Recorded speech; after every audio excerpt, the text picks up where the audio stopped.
नमस्कार दोस्तों, एक बार फिर से आपका स्वागत है प्लेनेट 4 पर। दोस्तों, पाकिस्तान की सोच 70 सालों के बाद भी कश्मीर से आगे नहीं बढ़ पाई है।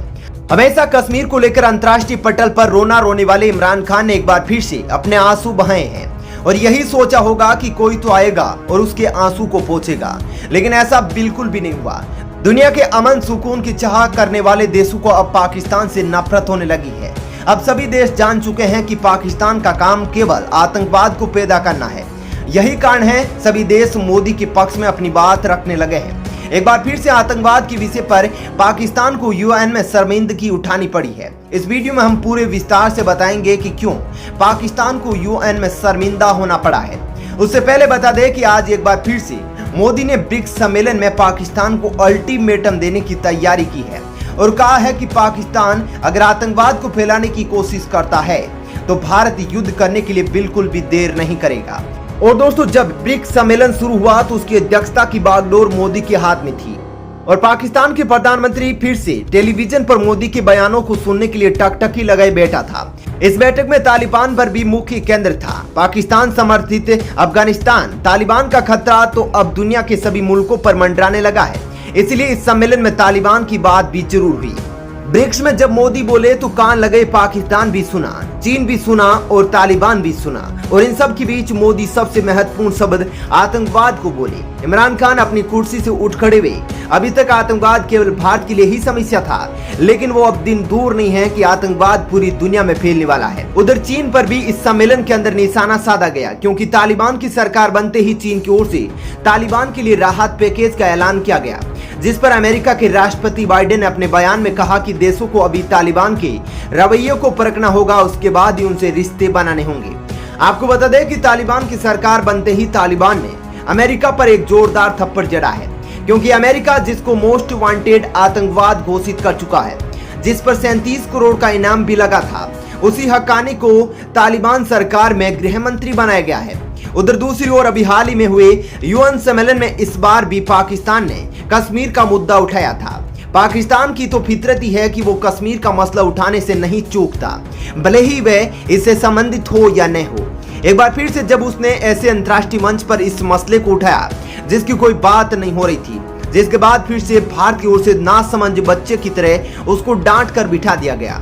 पाकिस्तान हर बार अंतर्राष्ट्रीय सम्मेलनों में भारत को घेरने का प्रयास करता है, लेकिन अपने ही खोदे गड्ढे में गिर जाता है। पाकिस्तान इतना बड़ा देश होने के बावजूद वैसे ही जवाब देता है जैसे छोटे बच्चे को एक बात याद रहती है और उसी को दोहराता रहता है। इस बार भी पाकिस्तान ने बस कश्मीर की बात दोहराई, लेकिन उसके बाद उसे भारत के कड़े प्रतिरोध का सामना करना पड़ा। पाकिस्तान पर तीखे वार करते हुए भारत ने आरोप लगाया कि पड़ोसी मुल्क न केवल अपनी सीमा के भीतर बल्कि बाहर भी हिंसा की संस्कृति को बढ़ावा देता है। उधर पाकिस्तान इस वक्त बहुत खुश नजर आ रहा। उसने जो अफगानिस्तान में गंदा खेल खेला था उसमें वो सफल हो गया है।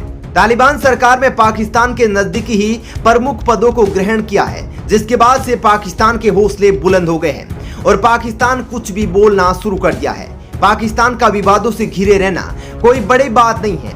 आए दिन अपने नापाक कारनामों से अपनी बौखलाहट दिखाना पाक के लिए आम बात हो गई है। ऐसे में पाकिस्तान के आर्मी चीफ जनरल बाजवा भला कैसे अपने तीखे बयानों से चूक सकते हैं। दरअसल पंजशीर के बाद जावेद बाजवा ने कश्मीर पर विवादित बयान दिया है, जिसमें उन्होंने कश्मीर पर कूटनीतिक, राजनीतिक और नैतिक समर्थन जारी रखने की बात कही है। दोस्तों, बात सिर्फ यही नहीं खत्म होती। बाजवा ने अलगाववादी गिलानी नेता की मौत पर भी घड़ियाली आंसू बहे हैं। अब बाजवा की आप चाल देगी। अफगानिस्तान पर तालिबानियों के अवैध कब्जे के समय जब महिलाओं, बच्चों पर जुल्म हो रहा था, बेकसूरों को मारा जा रहा था, तब बाजवा अपने सैनिकों को पंजशीर पर हमले के लिए अफगानिस्तान भेजा था। और अब आर्मी प्रमुख जावेद बाजवा का अफगानिस्तान में महिलाओं की सुरक्षा और आजादी की बात कर रहे हैं, जो किसी दिखावे से कम नहीं है। तो वही बात हो गई कि हाथी के दांत खाने को कुछ और दिखाने को कुछ और। दरअसल बाजवा ने अपने बयान में कहा कि अफगानिस्तान में एक ऐसी सरकार बने जिसमें सबका सहयोग और प्रतिनिधित्व हो एवं महिलाओं के अधिकार का सम्मान हो। पाकिस्तान से तीखे बयान आए और भारत के नेता चुप रहे, ऐसा हो ही नहीं सकता। उधर भारत भी आक्रामक हो रहा है, जिससे बहुत ही जल्द पाकिस्तान फिर से पीओके को लेकर गिड़गिड़ाने वाला है। भारत ने भी अपनी मंशा जाहिर कर दी है कि पाकिस्तान से बात होगी तो केवल पीओके के विषय पर होगी। उधर पाकिस्तान लगातार पीओके में सैन्य उपकरण इकट्ठा करने में लगा है, जिसको देखकर भारत ने भी अपने टैंक को पाकिस्तान के बॉर्डर की ओर रवाना कर दिया है। भारत के नेताओं ने जितने भी बयान दिए उन सभी ने पाकिस्तान के लिए आक्रोश साफ तौर पर देखा जा सकता है। अभी कुछ दिनों पहले राजनाथ का बयान आया था कि अब अगर बात होगी पाकिस्तान से वे केवल पीओके पर होगी। यही वो बयान है जिस पर पाकिस्तान बौखलाया हुआ है। कश्मीर के अनुच्छेद 370 को हटाने के बाद दुनिया के तमाम देशों के दरवाजे को खटखटा चुके पाकिस्तान पर यह बयान एक तमाचे की तरह है। तो क्या सच में भारत अब जल्द ही पाकिस्तान से पीओके को भी छीनने वाला है? क्योंकि वर्तमान मोदी सरकार इतिहास की सबसे शक्तिशाली सरकार मानी जाती है।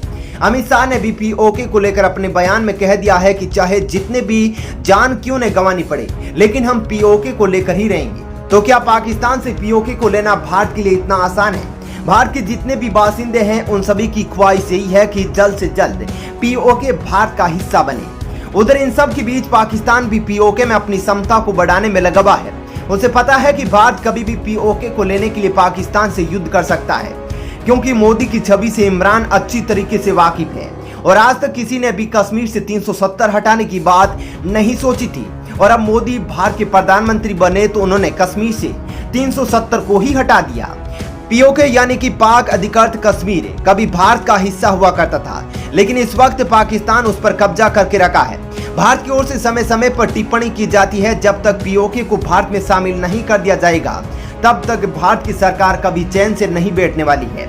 और जब से मोदी सरकार भारत में आई है तब से जम्मू कश्मीर हो या बलूचिस्तान हो, पाक अधिकृत कश्मीर यानी कि पीओके सभी पर भारत अपनी पैनी नजर बनाए हुए है।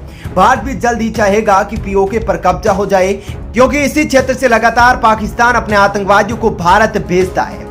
तो इस खबर में इतना ही। मिलते हैं एक नई खबर के साथ। आप हमसे जुड़े रहे और देखते रहे प्लेनेट 4। लेकिन अभी तक आपने इस वीडियो को लाइक नहीं किया तो लाइक कर दीजिएगा और चैनल को भी सब्सक्राइब जरूर कर लीजिएगा।